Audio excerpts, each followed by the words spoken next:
Sí, todos nos vamos a fijar en esta lista, todos, sea de esta semana, de la próxima semana. ¿Ya? Pero en su grupo correspondiente, en su grupo original. Bueno, vamos a empezar, así también terminamos rápido y nos vamos.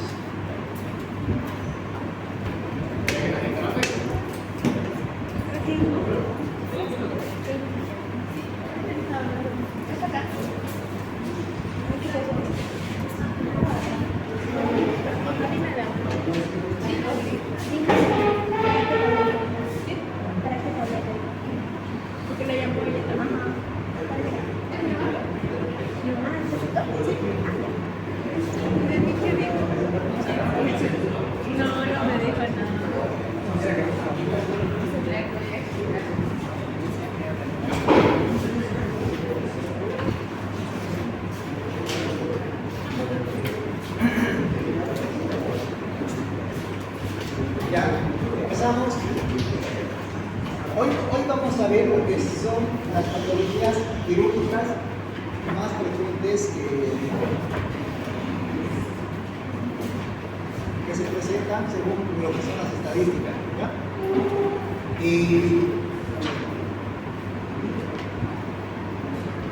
el día de hoy vamos a tratar de ver estas dos patologías frecuentes, que es la atresia y la hernia diafragmática.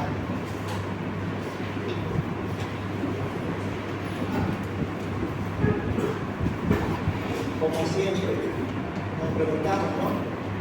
¿Por qué debemos aprender este tema? ¿Qué creen ustedes? ¿Por qué tenemos que aprender este tema?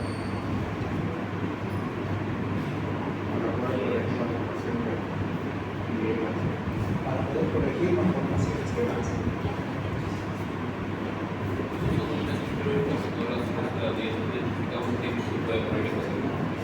Ya, porque puede llegar estos a tener tanta mortalidad. ¿Está bien?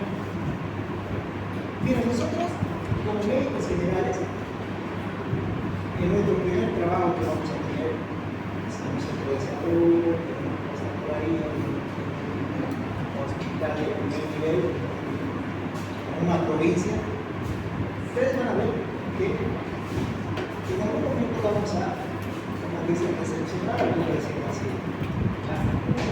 Entonces, lo ideal es que estos niños puedan nacer en un hospital de tercer nivel para poderles dar una buena atención con todo ese equipo, con todo lo que es el material y todo lo que refiere al tratamiento para estos pacientes.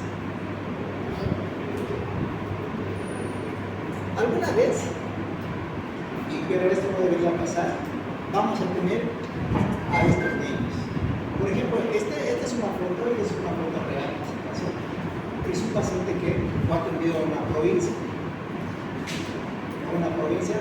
Aparentemente ustedes van a ver que aún todavía tenemos ese dilema de que hay gente que no hace sus controles prenatales como de obligación.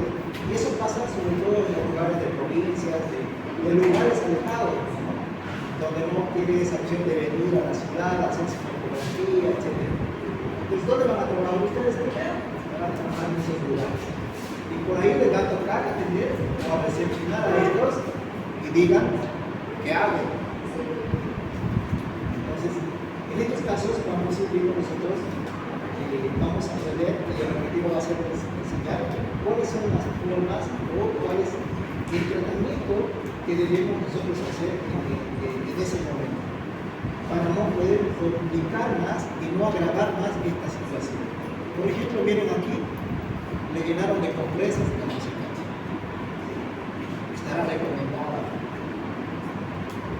Pero vamos a tener en esta clase. Pero no en esta clase, porque en esta clase vamos a ver estas dos patologías principales.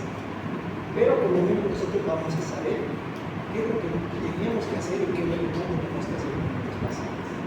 Como médicos generales, sí vamos a ir viendo también algunas características principales de estas patologías y vamos a ir aprendiendo sobre esto. Ese es el objetivo. Entonces, idealmente, nosotros, como médicos generales, no deberíamos ver a estos pacientes. ¿Por qué? Porque deberían ser diagnosticados prenatalmente y ser enviados a un hospital de tercer nivel, ¿no? Pero pues, a ver si nos toca. Empezamos a definir qué es una emergencia y qué es una urgencia. Dos términos que no son sinónimos, por si acaso. Son distintos. Tienen una significancia distinta. Por ejemplo, la palabra emergencia que dice acá proviene del latín emergentis. ¿Qué significa? Significa una situación de peligro que necesita una atención inmediata. Porque si no hacemos esa atención inmediata, puede producir alguna disfunción de uno o más órganos y puede significar un peligro para la vida de este paciente. ¿Ya?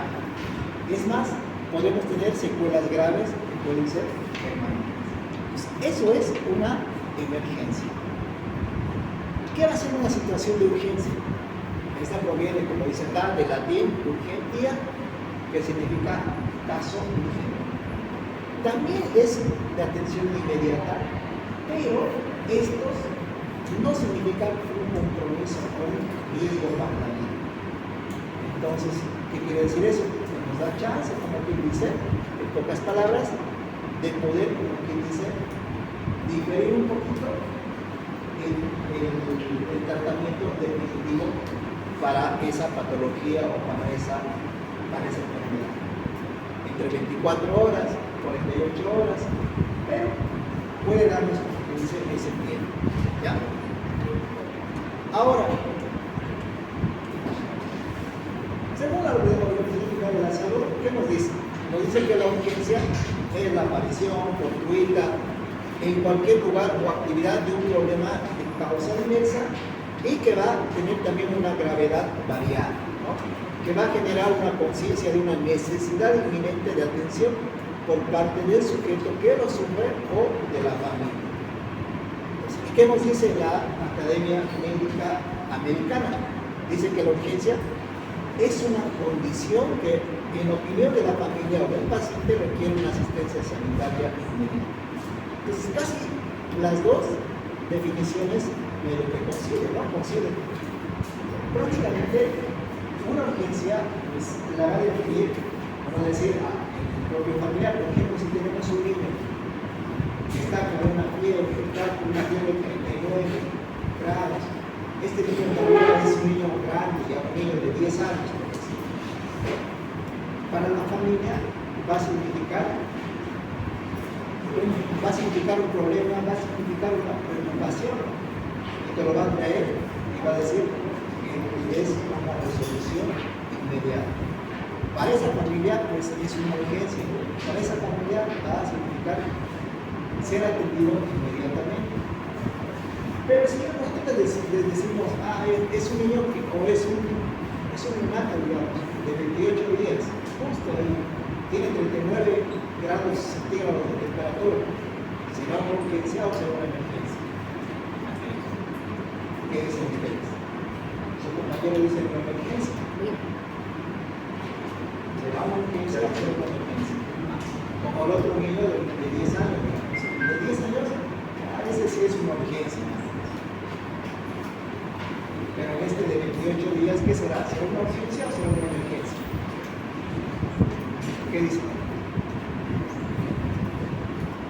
Recuerden, a menor edad, la fiebre es un gran peligro, porque estos niños fácilmente convulsionan. Ustedes saben que una convulsión es significativo de destrucción de neuronas, etc. Entonces, vamos a ver. Ustedes van a ver en las emergencias que hay un personal que hace ese triángulo, que dice qué situación o qué paciente necesita ser atendido inmediatamente, ser catalogado como una emergencia o ser catalogado como una urgencia, ¿no? Entonces, ahí es definitivo o es muy importante esa persona que va a hacer ese trabajo de definir qué pacientes son urgentes y qué pacientes son emergencias. Entonces, acuérdense de esto de la emergencia, que pone en peligro la vida del paciente. ¿Ya? Eso es una emergencia. Ahora, estas patologías quirúrgicas serán de emergencia o serán de urgencia. Actualmente, las patologías quirúrgicas son consideradas como de urgencia, la mayoría. ¿Por qué? Porque necesitamos a estos pacientes analizarlos, resolver su problema clínico, que generalmente o la mayoría de las veces es un problema de respiratorio por ahí, o de alguna complicación secundaria a la malformación congénita que vamos a tener. Pero los cirujanos no hacen esa resolución inmediatamente, ¿no? Hay algunas patologías que podemos esperar, darle chances de 24, 48 horas. Pero siempre cuando valoremos de qué patología estamos hablando y el grado de uso. Ahora, pues las patologías quirúrgicas son una urgencia que necesitamos estabilizarlos, podemos darles una solución definitiva que es quirúrgica a las 24, 48 horas.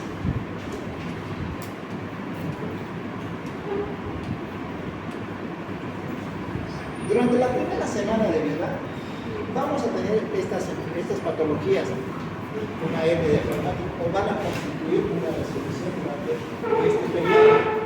Una hernia diafragmática, una fístula traqueosofágica, un omphalocele, una gastrosquisis, una obstrucción intestinal y un hieromeningocele. ¿Ya? Entonces, en esta yo me pararía un poquito. Algunas veces estas fístulas traqueosofágicas se constituyen como una emergencia. ¿Por qué? Porque al tener una conexión hacia la vía aérea, estos pueden producir un distrés respiratorio muy importante. Entonces, incluso complicarse con una neumonía isquémica o una neumonía por ahí, porque hay una conexión hacia la vía aérea. Bueno, las otras nos vamos a ir, como aquí dice, catalogándolas como de resolución urgente. En la segunda semana, ¿qué patología le vamos a ver? Vamos a ver una atresia duodenal, vamos a ver una enterocolitis necrolítica. Entonces, hoy vamos a hablar de estas patologías, las patologías torácicas, la atresia de esófago y la hernia diafragmática. Pero también tenemos patologías quirúrgicas de la vía aérea, porque atresia de Coanas, el síndrome de Pierre-Robin, el hidroma quístico, la estenosis faríngea, problemas abdominales, los que ya de alguna manera hemos leído en el examen físico, el omphalocele, la gastrosquisis, la hipertrofia de pídolo, algunas obstrucciones intestinales y la problemas neurológicos, principalmente el hieromeningocele, el encefalocele, una craneosinostosis o una hidrocefalia. Son problemas o patologías quirúrgicas más frecuentes que vamos a ir viendo en estos pacientes. Bueno, antes de entrar a lo que es la atresia del esófago, es muy importante que nosotros tengamos un diagnóstico prenatal. ¿Ya? Lo ideal sería de que todos los pacientes que tienen una malformación congénita ya vengan diagnosticados prenatalmente. Entonces, eso va a ser labor y tarea de lo que somos obstetras, ¿no? Entonces, ¿qué nos dice? Deberíamos tener una primera ecografía en el trimestre. A los 18-21 semanas, un estudio morfológico ¿sí? de estos medios en este caso. Las ecografías en el primer trimestre, por ejemplo, uno de los objetivos es ver esto, la translucencia local. Entonces, esta translucencia local, si está alterado, pues prácticamente nos va a dar una sospecha alta de que estamos ante un paciente con la trisomía 21 o lo que conocemos como el síndrome de Down. ¿Ya? ¿Qué vamos a ver aquí? vamos a tener marcadores de cromosomopatías. El edema nucal, que más o menos se refiere a esto, a la terminiscencia nucal, superior a 6 milímetros. Vamos a ver una hipertermigencia intestinal. Vamos a medir el peso, que en estos casos van a estar cortos. Un fondo ecogénico intracardíaco, algún problema cardíaco por ahí, o algún problema de una ectasia piérica a nivel del sistema urinario. ¿Ya? Entonces, vamos a tomarnos a estos como marcadores de cromosomopatías. ¿Y cómo lo vamos a hacer? Podemos hacer procedimientos invasivos, una amniocentesis, una cordocentesis o alguna biopsia foliar para llegar al diagnóstico. Ahora, esto simplemente para que ustedes sepan o conozcan, esto lo va a hacer el obstetra. Nosotros simplemente vamos a hacer el acompañamiento o vamos a verificar algunos de esos estudios para ver y tener primero ya, como me dicen, una precaución en la recepción de estos niños. Factores de riesgo. Ustedes se van a acordar, se deben acordar en su clase de reanimación neonatal. En alguna oportunidad también les pregunté a ustedes, antes de ir a una recepción de un recién nacido, ya sea por parto, ya sea por cesárea, tenemos 4 preguntas que tenemos que hacernos. ¿Se acuerdan cuáles son esas 4 preguntas? Edad estacional. Si es un recién nacido pretérmino, si es un recién nacido término. Primera pregunta. Segunda pregunta, ¿qué hacemos? El líquido amniótico. ¿El líquido amniótico qué es? Es claro, es meconiado o es sanguinolento. Tercera pregunta. ¿Qué sería el Factores de riesgo. Estos factores de riesgo. Ahí vamos a buscar factores de riesgo. Como que alguna infección materna por ahí, incluso más, vamos a ver su serología, la clase que vimos anteriormente, todos, citomegalovirus, hepatitis, todas esas cosas, VIH, vamos a ver, ¿no? ¿Y cuál es la cuarta pregunta? Manejo de color clínica. Entonces, ¿a qué nos vamos? A que ustedes vayan a recibir a un recién nacido en el lugar donde ustedes trabajan, que seguro van a recepcionar partos. Entonces, háganse esas 4 preguntas. ¿Cuál es el objetivo? Por ejemplo, si uno de los factores de riesgo yo llego a identificar o me dice el obstetra, mira, doctor, este paciente tiene bastante líquido amniótico. Estamos diciendo que tiene un polihidratos. Incluso vamos a estar ante otra situación como es la escasez del líquido amniótico. ¿Cómo se llama eso? Oligohidratos. Entonces, cuando ustedes tengan estas 2 opciones, ténganle más miedo a esto que al otro. ¿Ya? ¿Por qué? Porque cuando tenemos esto, la mayoría de las veces, algunas veces, pueden estar asociados a alguna malformación congénita. Y es una de las patologías que, por ejemplo, nosotros vamos a ver en esta clase. Si por ahí les dicen, ven a su niño, lo recepcionaron, ven bastante líquido amniótico por ahí, de la mamá se salió, cargaron 1, 2, 3 frascos por ahí, y te lo pasaron allí. Y tú ves bastante secreción, bastante cialorrea en el niño. Vayan pensando polihidratos, cialorrea bastante en ese niño, vayan pensando en una atresia del suelo. ¿Ya? Vayan pensando en eso. Pregunta de examen. ¿Ya? Entonces, si les ponen esa situación, vamos a ir pensando en eso. Ahora, ¿qué otros antecedentes más vamos a buscar? Acá les hemos puesto estas, porque también hay otras más que podríamos mencionarlas. Por ejemplo, los hijos de madre diabética. Entonces, también significa un riesgo y que debemos nosotros explicar a estos recién nacidos. Los hijos de madre diabética, la mayoría de ellos esperan nacer macrosómicos grandes. Y uno diría, ese es un grandote, está bien, se lo ve bien alimentado, pues esos son los que te dan mayor problema. ¿Por qué? Porque algunas veces esa macrosomía no significa, digamos, maduración completa. No llegan a madurar bien, hacen estrés respiratorio, hasta pueden hacer una membrana hialina. Entonces, podemos tener otras malformaciones congénitas también cardíacas, una hipertrofia del tabique ventricular, etc.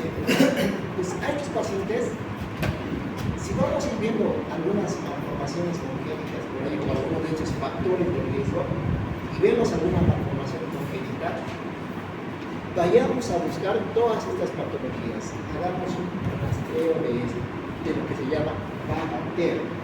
En el año 1973 se han asociado estas anomalías y se las han englobado más o menos en esta terminología.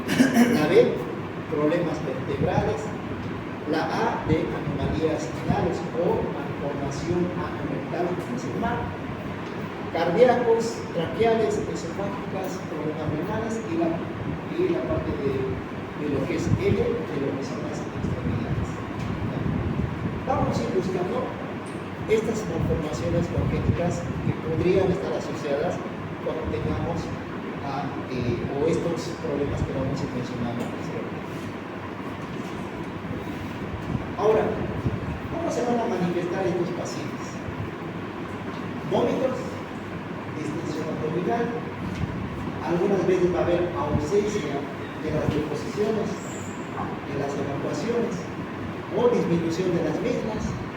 Entonces vamos a tener nosotros aquí dos tipos de obstrucción, una alta y una baja. ¿Cómo llegamos nosotros a diferenciar o a decir cuándo es una obstrucción alta y cuándo es una obstrucción baja? ¿Qué decir? A ver, los hermanos.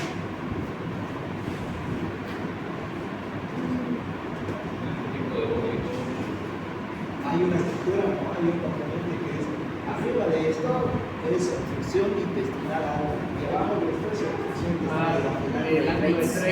Eso, bien. Según esa característica o esa localización, definimos obstrucción intestinal alta y baja. Nosotros, en parte de lo que somos los nacidos, generalmente la obstrucción intestinal alta va a ser un problema a nivel de lo que es el estómago, va a ser un problema a nivel de lo que es el duodeno, va a ser un problema a nivel de lo que es el yeyuno porcino. Mientras la función intestinal baja va a estar más relacionada con el ilio distal, la parte de lo que es el colon y la parte de lo que es el hígado. Más o menos la sintomatología va a dar de acuerdo a estas estructuras o a estos componentes. Pero ahora, si vemos esta sintomatología de lo que son los vómitos, el vómito en la función intestinal alta va a ser esta característica, acuérdense de esto, precoz, va a ser como que dice, de la nada de ese niño va a empezar a vomitar, va a ser bilioso, mientras que en la alta, o mejor dicho en la baja, va a ser más una característica insidiosa. Tal vez van a tener un paciente ansioso, que va a estar vomitando de nuevo. Tal vez algunas veces la confundimos con una regurgitación, más o menos. Pero estos aparecen a las 24-48 horas. Son biliosos o pueden ser ecomianos. ¿Ya? La distensión abdominal, miren esta distensión abdominal. En la alta va a ser mínima, pero en la baja va a ser intensa. El retraso o ausencia de las evacuaciones o las deposiciones. En la alta es normal, no pasa nada, ese niño va evacuando normalmente, pero en la baja puede existir un retraso o puede haber ya una ausencia de estas evacuaciones. ¿Ya? Entonces, clínica. Estas son las malformaciones digestivas que vamos a ver: atresia del esófago, edema hepática, defectos de la pared, como es la gastrosquisis, el oncolocele y la enterocolitis necrotizante. Vamos a empezar con esto de lo que es la atresia del esófago. En esta atresia del esófago, dos terminologías que deben de tomar ustedes. Cuando hablamos de una atresia y cuando hablamos de una estenosis. Acuérdense, todo lo que empieza con A es síndrome. O sea que sí, que no va a tener o que no va a haber, que va a haber ausencia. Ah, sí. Pues, atresia, aquí vamos a ir viendo una obstrucción congénita que va a ser una obstrucción completa del lumen. En este caso del lumen intestinal. Esto es una atresia, hay una ausencia. ¿Cuándo vamos a hablar de una estenosis? Cuando va a haber también esa obstrucción intestinal, pero ya no va a ser completa, va a ser parcial. Vamos a tener una oclusión intestinal incompleta, porque ustedes pueden ver, esto es una estenosis, ¿no? Simplemente para que se recordarles, pienso que ya lo sabían, pero para que lleguemos a esto de lo que es el concepto de lo que es atresia del esófago. Entonces, ¿qué vamos a decir entonces de la atresia del esófago? Que es una interrupción de la continuidad del esófago con o sin comunicación permanente con lo que es la tráquea. Por ejemplo, aquí sí hay una comunicación con la tráquea, ¿no? Pero algunas veces puede no tener esa comunicación con la tráquea. Entonces, esa es una atresia, que no va a haber esa conexión, ¿ya? Biológicamente la atresia del esófago más o menos vamos a tener este problema a lo que es la cuarta semana de la gestación. Aquí vamos a tener lo que es el intestino primitivo anterior del duodeno. O sea, vamos a tener la separación de lo que es la tráquea y lo que es el esófago a esta cuarta semana, y si esta separación no se produce de una forma adecuada, pues va a dar lugar a la producción o a la formación de una atresia de esófago, ¿ya? ¿Cuál es la causa? La causa puede ser vascular. Aquí tenemos la causa vascular. Si no vamos a tener una buena vascularización, no va a haber esa vascularización, vamos a tener problemas en la recanalización del tubo, va a dar lugar a las atresias. ¿Por qué? Porque se va a interrumpir ese crecimiento de lo que es el esófago. Entonces, no va a haber ese crecimiento de este esófago, en algún momento se va a quedar ahí y vamos a producir una atresia de lo que es el esófago, ¿ya? Algunas veces, en este momento de lo que es la separación de la tráquea con el esófago, vamos a tener una separación que no va a ser completa y que va a dar lugar a una aceptación o que va a dar lugar a una fístula. Entonces ahí vamos a ir viendo la parte de lo que es la formación de estas fístulas. Ahora, ¿cuáles son las características de esta atresia? Una de las características, por ejemplo, que se constituye como una evidencia mental, cuando vamos a tener este tipo de característica de atresia de esófago, cuando tengamos una fístula tráqueo-esofágica, que generalmente es la del tipo 3, que vamos a ir viendo posteriormente. ¿Cuál es la incidencia? De unos 3.000 a 5.000 recién nacidos vivos, y que estas pueden estar asociadas a otras malformaciones congénitas. Entonces, por eso es que hay que buscar todo lo que habíamos mencionado con esta abreviación del Baxter y descartar principalmente malformación congénita cardíaca. La mayoría de las malformaciones congénitas relacionadas o asociadas a una atresia del esófago van a ser las cardíacas. Se dice por ahí el 25% que van a estar asociadas a estas malformaciones, ¿ya? Después tenemos las genitourinarias, 24%, las esqueléticas, 15%, y las anomalías del sistema nervioso central, en un 10%. Entonces, ¿qué van a hacer? Tengo un paciente con una atresia de esófago, cuídame su consulta por cardiología, hágale un ecocardiograma. ¿Por qué? Porque puede estar asociado a esta malformación, ¿no? Ahora, a esto sí es que le doble foto a esta imagen, porque es algo muy importante que nosotros tenemos que considerar. que son los tipos de atresia que vamos a tener, atresia esofágica que vamos a tener. De acuerdo a lo que son las literaturas, ustedes van a ir viendo por ahí, algunas veces los clasificamos como tipo A, tipo B, tipo C, tipo D. Y en algunas literaturas van a encontrar ustedes que los clasifican como tipo 1, tipo 2, tipo 3, tipo 4, hasta tipo 6 incluso. Que actualmente vamos hablando de un tipo 6. ¿Ya? Entonces, este tipo A o tipo 1 va a ser prácticamente de estos 6, quiero que se acuerden de esta 3. ¿Por qué? Porque es la más frecuente, 87%.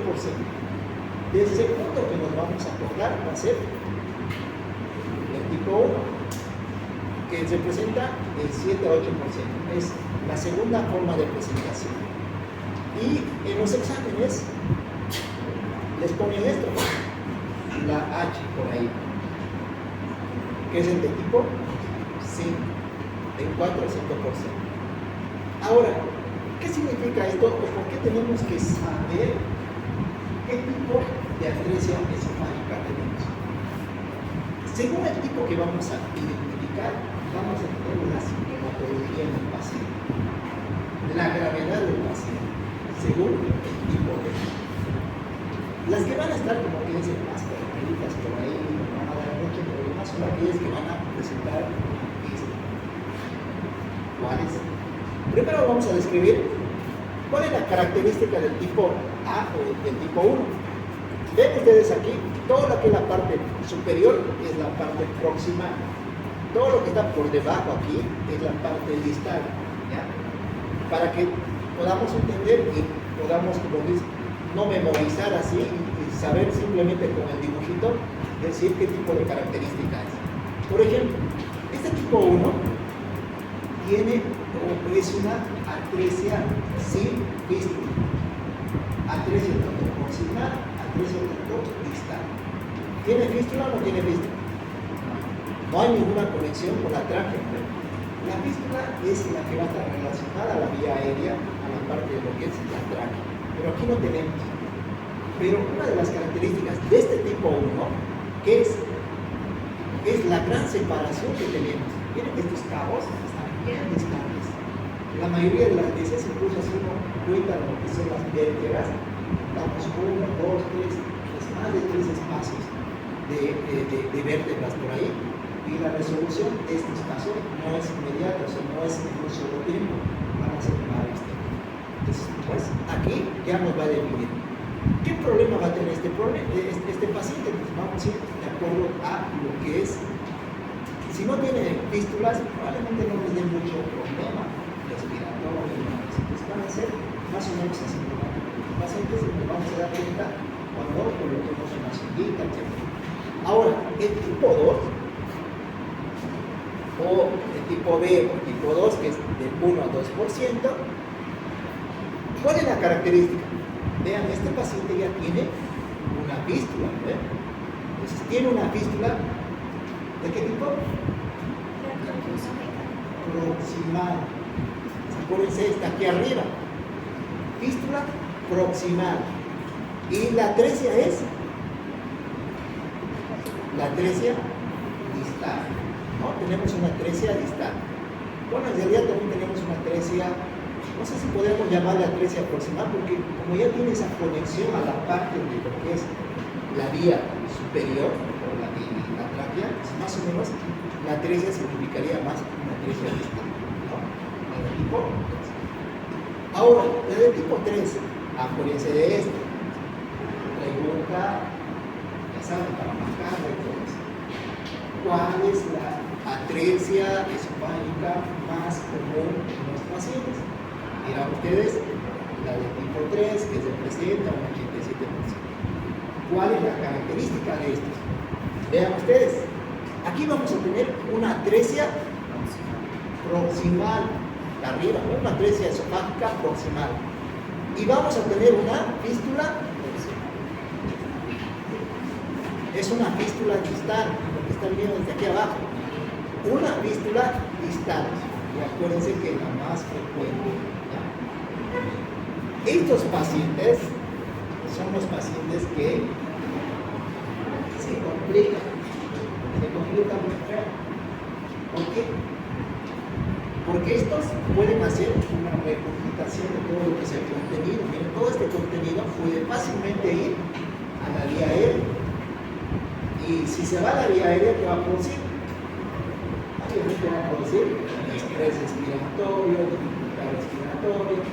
Si no haces nada, no te das cuenta, el paciente puede llegar a morir.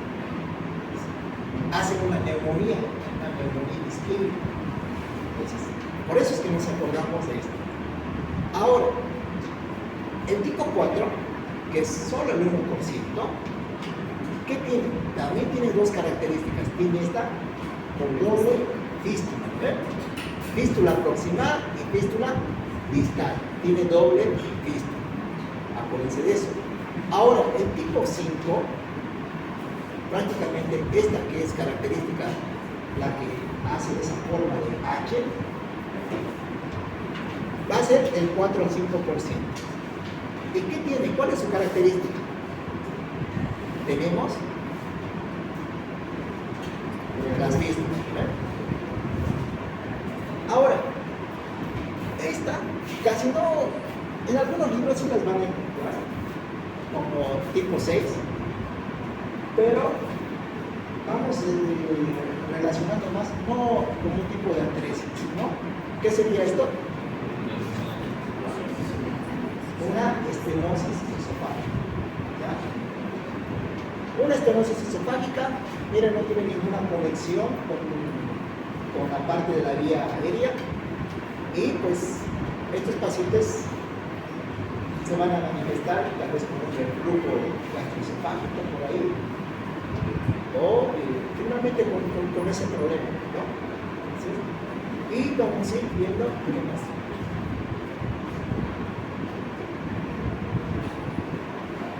Bueno, eso sí, lo más importante de esa lámina. Ahora, ¿qué vamos a buscar en la parte clínica? Lo que les dijimos. Tenemos polidrámios, échenle una chequeadita, pónganse activos porque dice ahí. Busquemos malformaciones congénitas. Nace nuestro recién nacido, lo tenemos ahí. Esta característica es haciendo reabundante, asociado a estos polidrámios, debo sospechar altamente de una atresia de esófago. ¿Cómo voy a corroborar inmediatamente eso? Sacar una sondita y todo esto lo hace. Obviamente, si estoy ante una atresia de esófago, esa sonda no va a pasar. Va a volver como empieza a salir.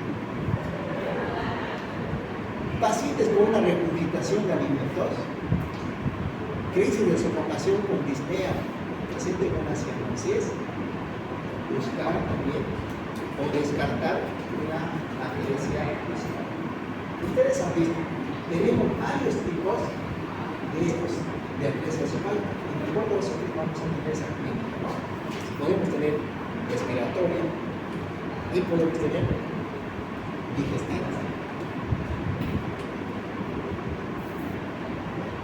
Bueno, alguna vez, en algún momento ha pasado esto, no hemos llegado a diagnosticar en ese momento de la prescripción, pues alimentamos a estos pacientes.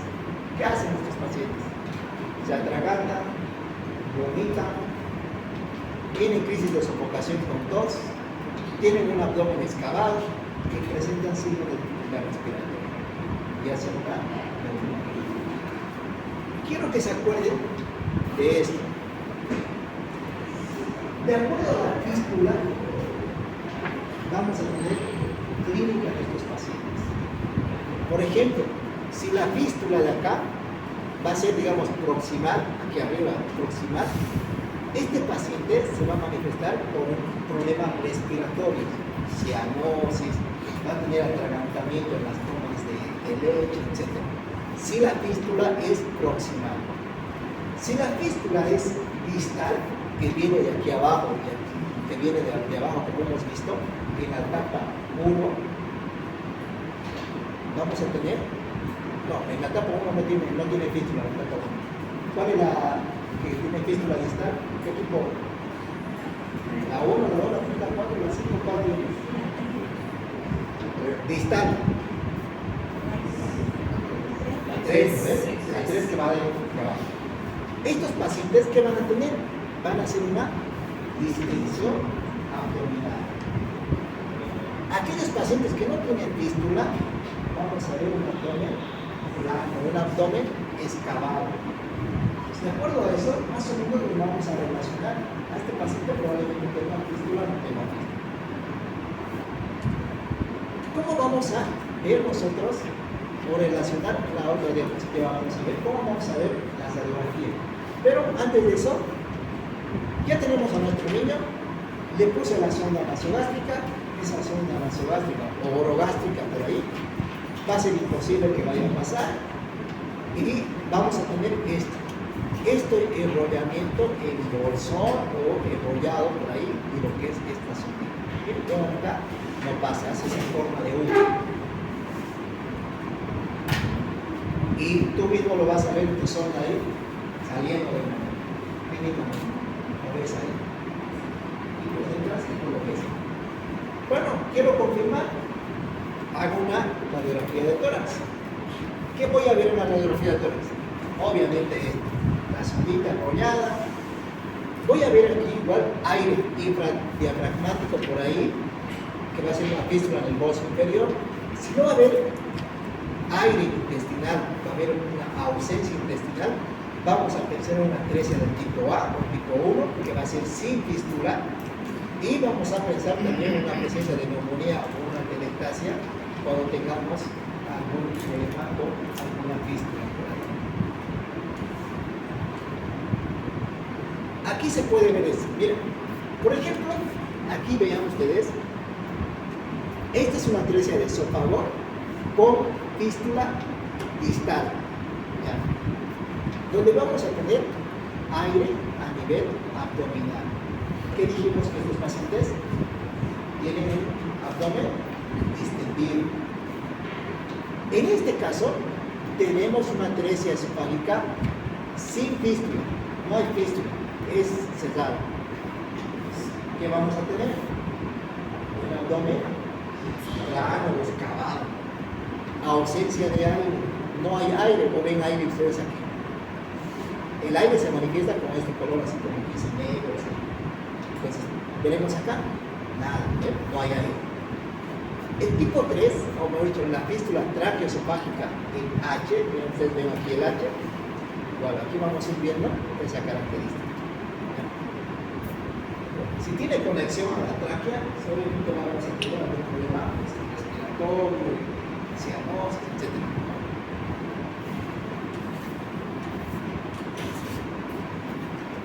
Ahí vemos en la radiografía, pueden ver ahí, fácilmente podemos llegar a identificar que se trata de una atresia de esófago, ¿no? Ahora, si tenemos todavía nuestras dudas por ahí, podemos hacer una endoscopía, pero esta endoscopía va a ser más dirigida, no va a ser tanto el diagnóstico de la atresia esofágica en sí, vamos a ir buscando si esa atresia esofágica tiene una conexión con la tráquea, o sea, si tiene una fístula tráquea. Hago este procedimiento, esofagoscopía, broncoscopía y veo si tiene una atresia de tipo B o si tiene una fístula por ahí, o de tipo 5 si tiene una fístula por ahí. ¿Qué voy a hacer con el paciente? Obviamente lo voy a preparar. Ya habíamos mencionado, si estos no tienen o no hacen, como dice esa fístula por ahí, probablemente esto sea de resolución, como dice, urgente, no sea una resolución de emergencia. Estos pacientes algunas veces los vemos así, los vemos bien, solo a nivel de hemogramos, solo si alorrean y respiran bien, si no tienen ninguna conexión por ahí, si no tienen ninguna fístula, y solo nos vamos a dar cuenta cuando introduzcamos esa sonita orogástrica. ¿Qué vamos a hacer con estos pacientes? Posición semipobre, 45 grados. Vamos a Al colocarles una sonda para hacer una aspiración continua, pues les ponemos una sonda de doble uno, porque como acumula bastante secreción, todo eso, pues tenemos que ir aspirando eso. Eso va a ser, pues obviamente, una forma gentil y todo eso, y vamos a valorar la intubación si estos van a estar asociados a un problema respiratorio. Obviamente, para el procedimiento quirúrgico, pues sí, los vamos a tener que intubar, porque se le va a poner una analgesia, una sedación y todo eso, ¿no? Y los requerimientos de acuerdo al peso que corresponde y de acuerdo a su edad, a sus días de vida, ¿no? Los requerimientos de líquidos sanguíneos. Y luego vamos pidiendo lo que es todo ese estudio de riesgo quirúrgico. ¿Cuándo vamos a hacer un tratamiento quirúrgico inmediato? Presentación mayor a 2.500 gramos, buenas condiciones generales, ausencia de otras malformaciones congénitas. Vamos a ir viendo también si tiene una neumonitis por ahí, por causa de una complicación de los tipos de atresia. Y llega al procedimiento quirúrgico. Se realiza de acuerdo al tipo de atresia. Vamos a hablar de la más frecuente, que dijimos problema más frecuente, la tipo 3 o tipo C, que es la más frecuente. ¿Qué van a hacer aquí? Aquí le van a hacer esa toracotomía. Vamos a hacer lo que es la ligadura tráqueo-esofágica por ahí y van a hacer esta anastomosis por ahí de esófago con esófago y la anastomosis esofágica por ahí. La de tipo 3. Por ejemplo, la del tipo 1 o la del tipo A, ¿se acuerdan de esto? Estos dos cabos son muy distantes, ¿no? Entonces no van a poder hacer esto, hacerlos en un solo tiempo, hacer una anastomosis, digamos, directamente de esófago con esófago. ¿Qué vamos a hacer? Una gastrostomía.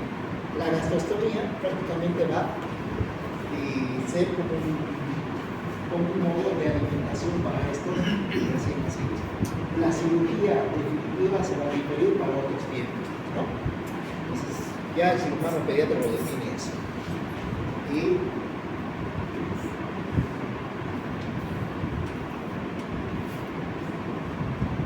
tratamiento, ¿qué más vamos a hacer? Evitar la hiperextensión del cuello. Esto de las terminaciones, si vemos que tiene bastante secreción por ahí. Mantener el drenaje pleural 5 días. Obviamente estos chicos, como vamos a entrar a ver la parte de lo que es la cavidad torácica y todo eso, finalmente los cirujanos les dejan el drenaje pleural por 5 días. Hacemos la aspiración de secreciones de faringe suavemente y el inicio de la alimentación después de las 48 o 72 horas por conteo continuo, ¿no? Entonces, a través de lo que es esta sondita se lo va a ir alimentando a este paciente. Pero la mayoría de los pacientes hacemos este tipo de nutrición parenteral porque hay que darles un buen aporte de nutrientes, un buen aporte de calorías, de proteínas, etc. Para poder, como quien dice, hacer de que ese postoperatorio sea el más efectivo. Ahora, las complicaciones, la mayoría de las complicaciones vamos a referirnos al grupo gastroesofágico. 30-70% vamos a tener. Vamos a tener también una motilidad intestinal tal vez deficiente, una fístula recurrente por ahí o una traqueomalacia. Ahora, ¿cómo vamos a recordar cuál es la más frecuente? Pues vean aquí, miren, por ser atresiaco, 3. Atresiaco. Es la más frecuente y es la de tipo 3. Para que se acuerden que aquí a 2 o 3 años, cuando tomamos examen de residencia, atresiaco. El 3. ¿Ya? La prioridad de la cirugía se basa en el riesgo de neumonitis por aspiración, porque ya les hemos mencionado. Y la complicación quirúrgica más habitual es que es el reflujo gastroesofágico. Bueno, preguntas de atresia esofágica.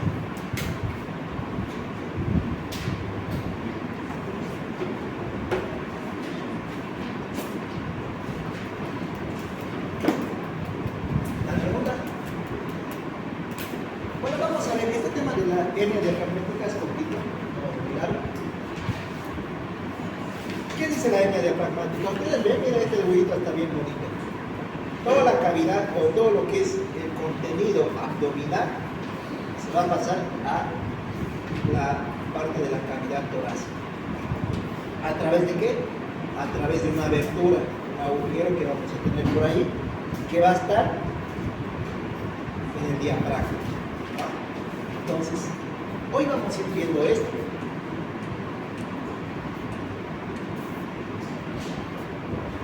Bueno, ya dije, va a ser una comunicación de la cavidad peritoneal con la cavidad pleural.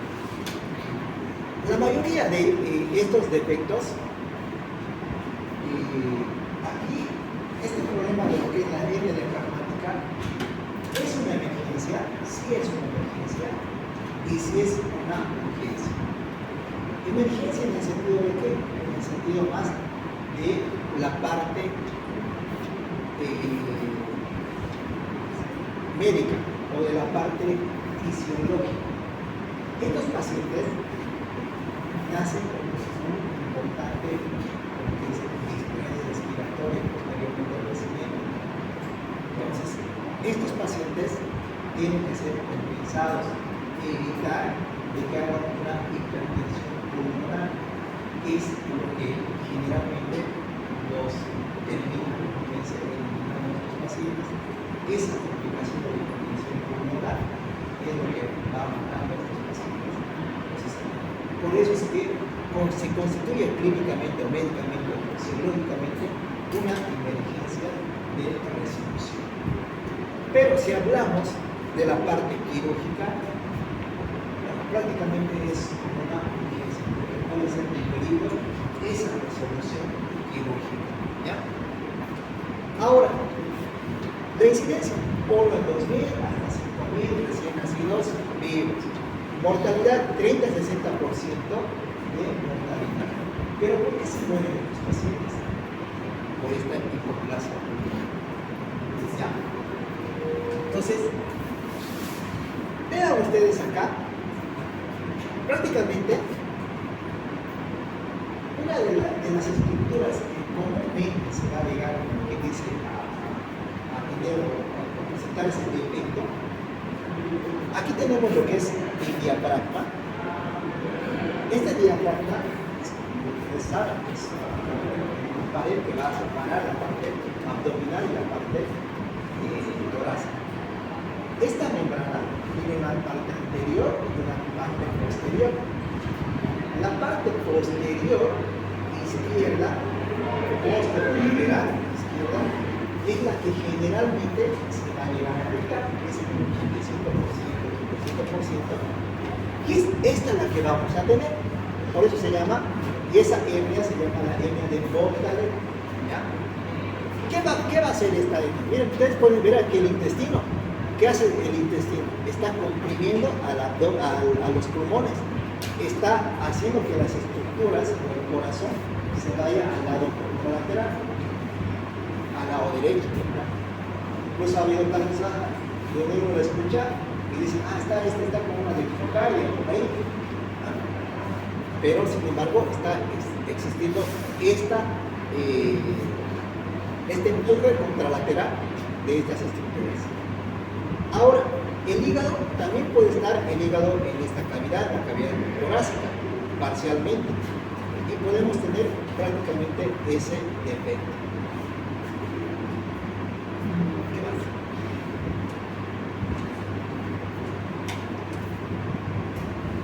Aquí quiero que vean ustedes lo que les habíamos visto. 80-85% va a ser de ese lado izquierdo. Después el resto del lado derecho. Algo muy importante de estos pulmones, miren aquí, ¿qué pueden ver? Ven aquí un pulmoncito, este es el pulmoncito, bien chiquito. Estos pulmones no es que se hayan reducido de tamaño, o es que no se hayan como que se inflado, se calenten, sino que estos pulmones, además de no tener el tamaño que deberían tener, estos no se llevan a adecuadamente. O sea, todo lo que es esa ramificación bronquial y todo eso, hasta llegar a lo que son los alvéolos, no se llevan a formar. Es por eso que este pulmón prácticamente es un pulmón que no va a tener esa capacidad necesitado esa funcionalidad. Aunque tú le des, como quieres, ¿qué hacemos en la membrana hialina? Por ejemplo, en la membrana hialina, estos pulmones, si se ven, digamos, unos pulmones pequeños también, pero si tú les das surfactante, les das presión también con la máquina, con el ventilador, estos van a recuperar su tamaño, se van a inflar como dice. Pero en este caso, no. Pues este pulmón ya, como dice, ya va a ser un pulmón perdido. Incluso ahora las cirugías, el tratamiento de estos pacientes está enfocado también en la parte fetal. Como decía, hace 2 semanas más o menos se nos tuvieron un paciente con una herida traumática, casi bien feo, y se murió por esa ocasión. Pero que este chico ha sido diagnosticado antes de las 22 semanas. Entonces, por eso es que este pulmón prácticamente no se llegaba a desarrollar, a pesar de que lo llevaron al Perú, hicieron una cirugía fetal, donde le pusieron un balón, como decir, llevaron al feto y con y todo eso, y le pusieron ese balón. De alguna manera sí ayudó a que se desarrolle ese pulmón afectado, pero no del todo, pues casi. Hizo nomás una infección pulmonar bien severa y llegó hasta ahí. Bueno, ¿qué vamos a hacer aquí? Miren, aquí las arterias pulmonares son bastante hipermusculares. Hay un aumento de esa resistencia vascular y de la reactividad, lo que va a ser característico de esa hipertensión.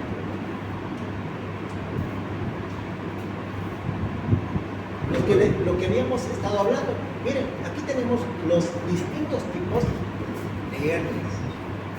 De Monctalet, Morgagni y la hiatal o paraesofágica. La parte anterior, la parte posterior. Lado izquierdo y lado derecho. ¿Qué decimos? La de Monctalet está en la parte o en la abertura es en el lado posterolateral izquierdo, que representa 80-90%. Y hacen esa comunicación abdominal y torácica, ¿no? Y la de Morgagni, si ustedes se memorizan este dibujito, seguro que van a responder. ¿Dónde está? Está en la parte anterior, es un defecto del diafragma anterior, o si no pueden decir, está retroesternal y que comúnmente está en el lado derecho. ¿Ya? Derecho. Y solo representan el 2% del defecto. Ahora, el otro, que es el más raro, 2% nada más, la parte de la hernia hiatal o paraesofágica o central, que va a ser generalmente de consistencia adquirida y donde vamos a tener prácticamente la cavidad torácica, ¿no? En la parte central. Y se dice que es producida por el debilitamiento en el desarrollo de lo que es el diafragma. Bueno, ahí tenemos, acuérdense de esto.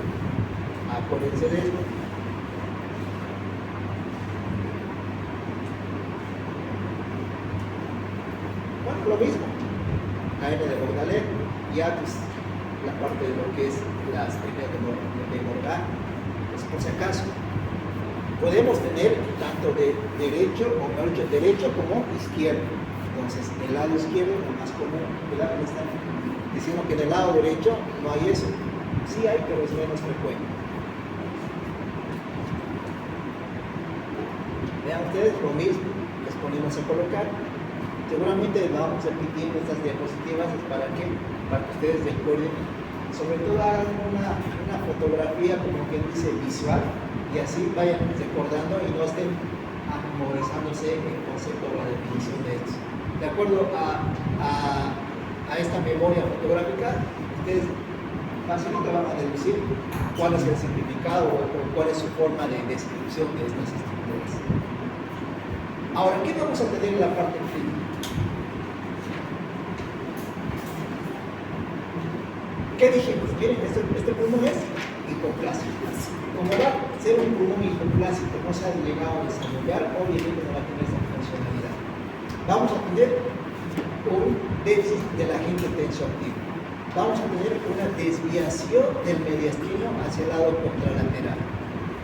¿Qué problema me va a dar? Obviamente nos va a dar una hipoxia. hipoxemia, nos va a dar una hipercapnia y una acidosis. ¿Se acuerdan ustedes qué es la hipercapnia? Aumento de la concentración de dióxido de carbono en la sangre. Eso. ¿A partir de cuánto hablamos?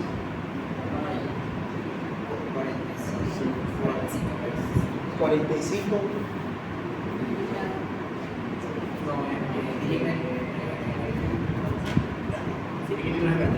Es 45 diámetros de mercurio. A partir de eso, ya nosotros vamos a estar hablando de una hipercapnia, ¿ya? Aumento de la presión parcial del CO2, ¿ya? Acidosis. El pH va a estar menos de 5.35, ¿no? Acidosis. Nuestro objetivo para nosotros, para tratar de evitar esto, va a ser, obviamente, combatir con esto. Tratar de que no esté muy hipoxémico, tratar de que no haga una hipercapnia severa, tratar de que no haga una acidosis severa. Ese va a ser nuestro objetivo. ¿Por qué? Porque miren, esto va a producir una vasoconstricción arterial, esa vasoconstricción arterial va a producir una hipertensión pulmonar. Este es el que nos va a dar el mayor problema, porque generalmente produce el desenlace que no queremos nosotros con los pacientes, que nos lleva a la muerte, ¿no? Hay una circulación fetal persistente, cortocircuito de derecha a izquierda y cortocircuito pulmonar. Y un ciclo que se va a ir produciendo por ahí. ¿Cómo vamos a hacer el abordaje? Esto es más específico para especialidad, pero quiero que ustedes más o menos entendamos o sepamos qué es lo que hacemos con estos pacientes. De entrada, estos pacientes están en una terapia intensiva. De entrada. ¿Qué vamos a hacer? Las primeras 2 horas vamos a tratar de que estos no hagan una severa hipoxemia, ¿no? Vamos a tratar de que la saturación de oxígeno, pues la prevital sea mayor a 70%.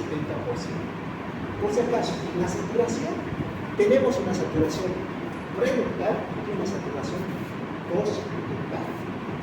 ¿Cuál es la diferencia? ¿Ustedes se acuerdan del ductus? El ductus, ¿no? El ductus persistente. Generalmente, nosotros, antes de que lleguemos a esa ramificación o de lo que es el ductus, tenemos la liberación o la parte de lo que es esa ramificación que viene hacia la parte derecha.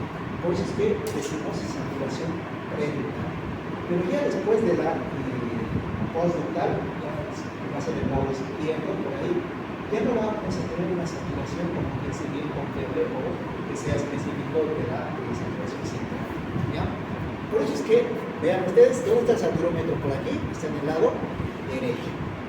Y luego también podemos hacer una saturación de las extremidades. Aquí en las extremidades no, es indistinto si le pones en el derecho o en el izquierdo, porque ya está haciendo una saturación postductal, ¿no? Pues preductal y postductal.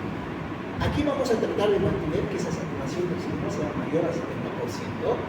Y si hay una buena perfusión, el pH tiene que estar mantenido mayor a 7.2 y la presión parcial de dióxido de carbono, la CO2, tiene que ser menos de 65 milímetros de mercurio. Porque ya de entrada vamos a tener mayor a 45, ¿no? Pero tratar de que mantengamos esto. Hay dos pacientes, nos dormimos completamente, hay una sedación y una analgesia bien importante. Porque estos pacientes, al mínimo estímulo, hacen su hipertensión pulmonar. El peor es la hipertensión pulmonar. Entonces, por eso es que incluso la enfermera sabe que tiene ese diagnóstico, te aseguro que te va a dejar tocar. Te va a decir, lo tocas si es necesario. Porque al estimularlo, empeoramos la condición clínica del paciente. Pero por eso es que usamos esto. El pulmón, vamos a tratar de que este pulmón esté expandido. Dicen por ahí unas 8 costillas por ahí, que sea una hiperexpansión torácica, para que de alguna forma llegue a compensar ese trabajo, ¿ya? Del otro que no tiene esa funcionalidad, del otro pulmón. La presión parcial de dióxido de carbono arterial debería estar mantenido entre 45 y 60 milímetros de mercurio, ¿ya? El pH deberíamos mantenerlo arriba de 7.2, el lactato menos de 5 milimoles o kilosmoles sobre litro, y la diuresis debería ser mayor a 1 ml kilogramo por día o hora en 24 horas en segundos. ¿Ya? La tensión arterial media, si es menos de 35 milímetros de mercurio, ya estamos en una presión arterial baja. A estos pacientes les damos líquidos, hacemos bolo a 20 ml kilo peso, les ponemos dopamina, les ponemos vasopresina para de alguna manera incrementar esa presión arterial. Esta saturación, tanto preductal y postductal, si es mayor al 10%, desde 85-95, aquí 70%, es mayor al 10% la diferencia, ¿no? ¿Cuánto es la diferencia? Con esa diferencia, yo voy a estar pensando altamente de que ese paciente está haciendo una hipertensión pulmonar. ¿Ya? Entonces, obviamente se voy a corroborar con el cardiólogo, le va a hacer una ecocardiografía, la ecocardiografía, pues ahí va a sacar el valor de esa tensión. Bueno, a estos pacientes los intubamos. Obviamente están sedados, están analgesiados y todo eso. La ventilación de los pacientes puede ser convencional o podemos utilizar lo otro que estamos utilizando. No miren esta, la última, que es la alta frecuencia. Incluso a estos pacientes podemos utilizar oxígeno público, un tiempo por ahí para una alta resolución o que sea más favorable para estos temas. Y bueno, no les voy a hablar de esto, de lo que son las presiones, que son más específicos para la especialidad, pero tenemos esas formas o modos de ventilación para estos pacientes. Prenatalmente, ¿qué voy a hacer prenatalmente? Les voy a buscar poligramas. Miren, otra vez hablamos de poligramas asociado probablemente a esta patología. Obviamente le voy a hacer una ecografía. La ecografía vamos a ver cómo está la cavidad torácica, la cavidad abdominal, si hay esa conexión por ahí, si hay esa hernia diafragmática por ahí, y vamos a ir viendo ese desplazamiento por el lado contralateral. Y lo que les decía, si el diagnóstico es antes de las 25 semanas, tiene la mortalidad casi el 100%. ¿Por qué será? Algo lógico, porque no se ha llegado a tomar el momento. Bueno, postnatal, clínica, distrés respiratorio importante, murmullo vesicular disminuido. Bueno, nos ha tocado alguna vez tener uno de estos tipos de hernia, que ha sido la de miocardio, o sea, que no ha sido, digamos, muy específico o muy llamativo la parte de la clínica, pero en algún momento esto decía, pues, ustedes van a ver cuando decepcionamos ahora sí ha sido nosotros allá, realmente volvemos al que resulta la frecuencia cardíaca. No escucho. Y al otro lado, no se escucha de este lado. De alguna manera, ya uno hasta puede estar pensando en la dextrocambio, etc. Pero quisiera ver un tipo de una hernia diafragmática. De preferencia con este paciente, ya saben, debemos tener un diagnóstico prenatal. Es lo mejor que podemos hacer por ese niño y por esa familia. Ruidos hidroaéreos. Los ruidos hidroaéreos pueden escucharse a nivel torácico. Los ruidos cardíacos pueden estar desplazados en contralateral y el abdomen puede ser excavado. Radiografía de tórax. Es más, aquí quiero que ustedes se acuerden. Les nace un recién nacido, nace deprimido, no está llorando, nace plácido, y usted ve el abdomen plano, así, abdomen excavado ahí, y ese es una hernia de tórax. ¿Por qué? Entonces, en esos casos, uno no tiene que darle una ventilación positiva. Ustedes saben que la ventilación no es la ventilación positiva. Es lo que que les salva a nuestros amigos y conocidos, que les da vida. Si ustedes saben utilizar eso bien, les aseguro que en su lugar de trabajo, si ustedes sirven a sus vacíos, van a ser los dioses de la empresa, van a salvar muchas vidas. Pero sabemos que en estos casos, una técnica práctica es la comunicación para realizar eso. No debemos ventilarnos, no debemos hacer esta manipulación. Vamos a empeorar el pronóstico de estos niños. ¿Por qué? Porque estamos instrumando, estamos metiendo aire. Ustedes saben que esa ventilación que nosotros le damos no va pues directamente a los pulmones, va también a la parte digestiva, a la parte del cuello, a la parte del estómago, a la parte intestinal. Vamos a grabar ese cuadro. Entonces, otra indicación en estos casos, la ventilación. ¿Qué tengo que hacer? Incubarlos inmediatamente. Es más, ni siquiera los dejamos mejor si ni directo con la ya, de alguna manera estás ayudando a que el pronóstico de este chico sea un poquito más favorable. Esto también es una medición de la relación del pulmón-cabeza, que es más para el pronóstico de estos recién nacidos.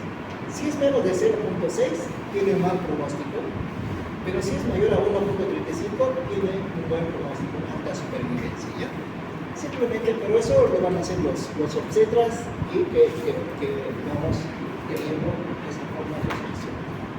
Ahora, diagnóstico. Obviamente le voy a hacer una radiografía, pues, ¿no? Obviamente, miren, ¿qué voy a ver? Voy a ver, ustedes pueden ver acá, como burbujita, ¿no? Esa es la parte intestinal. El intestino se ha ido a la parte torácica. Niveles hidroaéreos, nivel torácico. En este caso, a nivel izquierdo. ¿Qué vamos a decir? ¿Qué tipo de hernia es? ¿Qué tipo de hernia es? Todos deberían gritar. Hernia de Ogdalero, que es la más frecuente. ¿En qué localización está? Posterolateral izquierdo. ¿Qué más? Vamos a tener todo ese desplazamiento de todo lo que es el mediastino. Esta línea diafragmática, miren, ustedes ven, hasta ahí nomás se ve, ya no se ve más ahí la línea, ¿no? Listo. La sonda nasogástrica o orogástrica que vamos a colocar, algunas veces se hace como si fuera en la primera imagen de la presa del esófago, pero estos ingresan un poquito más, hacen esa forma, ¿no? Podemos ver. ¿Qué más? El corazón está desplazado a la derecha. Si el diagnóstico no es claro, les hacemos un contraste hidrosoluble, pues aquí ya pueden ver ustedes prácticamente, miren el intestino, está aquí, ¿no? Según el tipo de hernia que vamos a tener, por ejemplo, esta es la hernia de la derecha, más común. Estas van a estar asociadas aquí, van a estar asociadas, miren, la clínica va a ser más respiratoria. Vamos a tener una cianosis, vamos a hacer una depresión respiratoria postnatal importante y son los que desarrollan esa hipertensión pulmonar, ¿ya? ¿Cómo va a estar la cavidad abdominal? La cavidad abdominal va a estar excavada por ahí y al haberse desplazado parte del contenido abdominal, obviamente va a dejar vacío pues, esa cavidad, ¿no? El desplazamiento del corazón y esta radiografía del tórax, pues vamos a ver estas asas intestinales. Miren, pueden ver ustedes las asas intestinales, ¿no? Y que van a desplazar estas estructuras. ¿Cuál va a ser el tratamiento? En primer lugar, es siempre estabilizar al paciente, evitar que vaya a una hipertensión pulmonar, o por lo menos sacarlo de ese lado, ¿ya? ¿Y qué nos dice aquí? Tratamientos puede ser también considerado el óxido nítrico y lo que es el ECMO. Estos dos no los tenemos. En Bolivia son muy caros y los equipos no hay. Creo que en un hospital han tratado de traerlo, pero el costo es muy grande. Incluso los seguros no te cubren eso. Entonces, vamos nomás controlando, llegamos hasta la ventilación mecánica común que hacemos y hasta lo que es la alta frecuencia. Ahora, si solo, entonces se debe proceder a hacer el quirúrgico a las 24 a 72 horas, ¿ya? Después de estabilizarnos.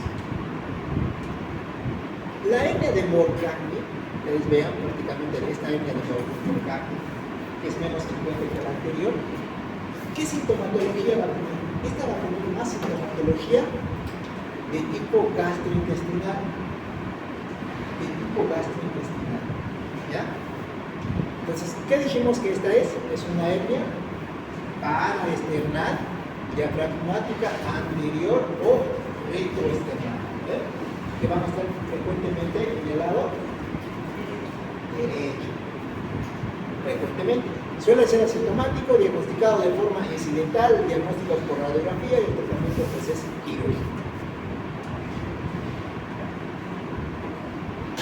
Vean ustedes aquí, la radiografía, intestino del tórax, ausencia de área intestinal, la sonda nasogástrica también puede ayudar si el estómago está en tórax, si el paciente está estable, un estudio contrastado como este que hemos hecho y vemos estas estructuras, ¿no?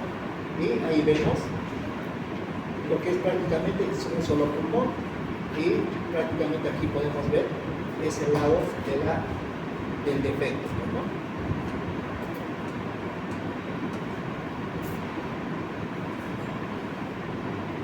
Bueno, la penúltima lámina creo, antes de terminar, ¿cuál va a ser la forma de abordar a estos pacientes? Siempre tratar de tener un diagnóstico prenatal, ¿no?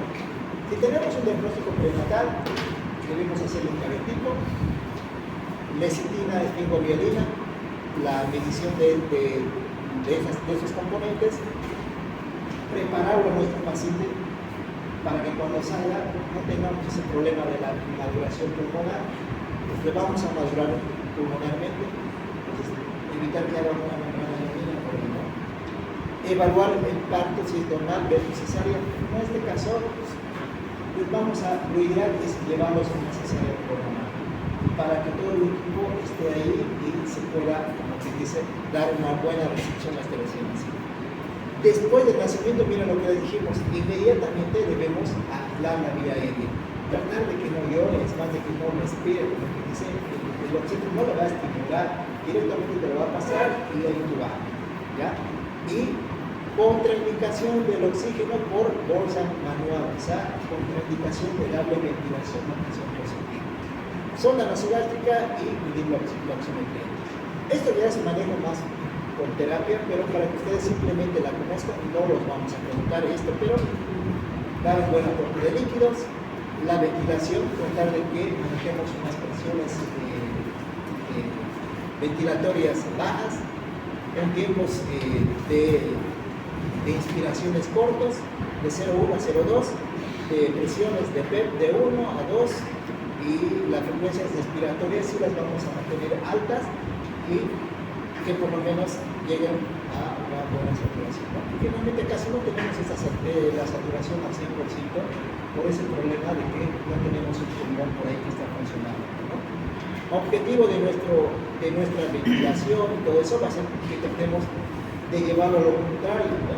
Esto es hacer una acidosis que lo hemos mencionado. Vamos a tratar de llevarlos a que hagan una alcalosis, pH de 7.5 a 7.6, y vamos a tratar de que no hagan de que tengamos aumento de la presión parcial de CO2, más bien que mantengamos entre 25 y 30. Y vamos a hacer la alcalinización con bicarbonato de sodio para disminuir estos, ¿no? Para disminuir también incluso lo que es el pH, ¿no? Vasopresores, dobutamina, dopamina y sedación. Tratar de mantenerlos planchados, los dedos y que no sepan que hay un mundo exterior. Preguntas duras. Creo que terminamos el tiempo y la próxima clase vamos a ver enterocolitis necrotizante, a ver si nos da para poder hablar de gastritis, yo no lo sé. ¿Hay preguntas, algunas? Entonces, doctor, mientras más pronto se diagnostique, si que fuera antes de las 26 semanas, se puede decirle a la mamá que tiene que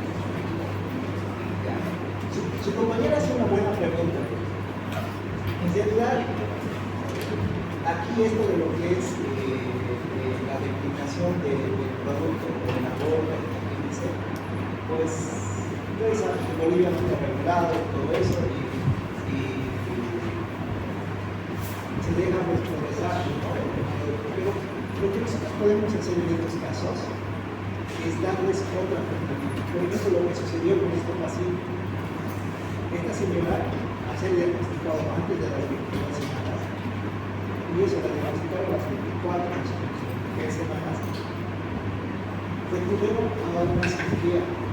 Todavía no está bien establecido esta cirugía fetal, que es colocarles el balón y todo eso. Se fue al Perú y en el Perú le hicieron este procedimiento. Bueno, de todas maneras, ayudó de alguna manera, sí ayudó de alguna manera a que ese pulmón vaya a desarrollar, pero no de todo, ¿no? Pues se cumple nomás ese dicho que dice que si nosotros diagnosticamos esto antes de las 22 semanas o 24 semanas, y luego más la mortalidad casi 300. Ya vamos a acabar de hacer el camino. Preguntas, dudas. Bueno, nos vemos. Gracias, nos vemos el día.